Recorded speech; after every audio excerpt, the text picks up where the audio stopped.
Many youngsters in India are dying by suicide. And while the leading cause of death amongst youth across the world is road accidents, in India it is suicide.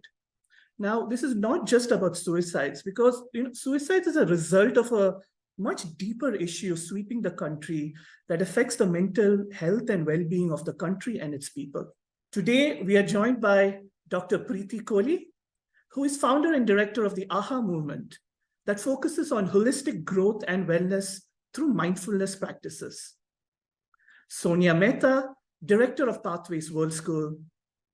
Dr. Dinesh Sharma, head of the psychology department at the Government Nursing College in Kota. And Nelson Vinod Moses, who is the founder and director of Suicide Prevention India Foundation. One has always been aware that student suicides are prevalent.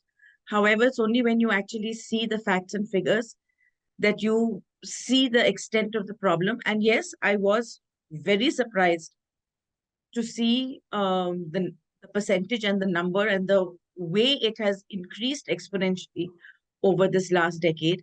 And more so that farmer suicides are less than student suicides. You keep hearing about farmer suicides in the news a lot of the time, but very rarely do you actually hear that much of student suicide. So that these two facts did take me aback quite a lot. The number of, the percentage of stress, anxiety, depression, self-harm, suicide attempts, completed suicides have been increasing globally. So this is not just an India phenomenon, this is what I want to point out first. जब academic pressure and family pressure दोनों combination of pressure के रूप में काम करना शुरू करते हैं, collaborate होकर काम करना शुरू करते हैं, केवल और केवल तभी स्टूडेंट सुसाइड की तरफ आगे बढ़ता है. केवल फैमिली प्रेशर या केवल एकेडमिक प्रेशर इनको सुसाइड के लिए आगे नहीं बढ़ाता है, दोनों कॉम्बिनेशन में काम करते हैं.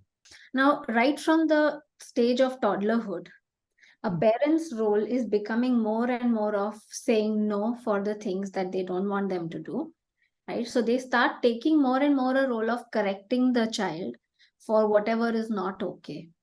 Now, the most important thing that we need to recognize as parents is we need to maintain that connection. The formula that is important is whenever we also need to say something to them, to correct them, first we need to connect. Connect, then correct, and then connect again.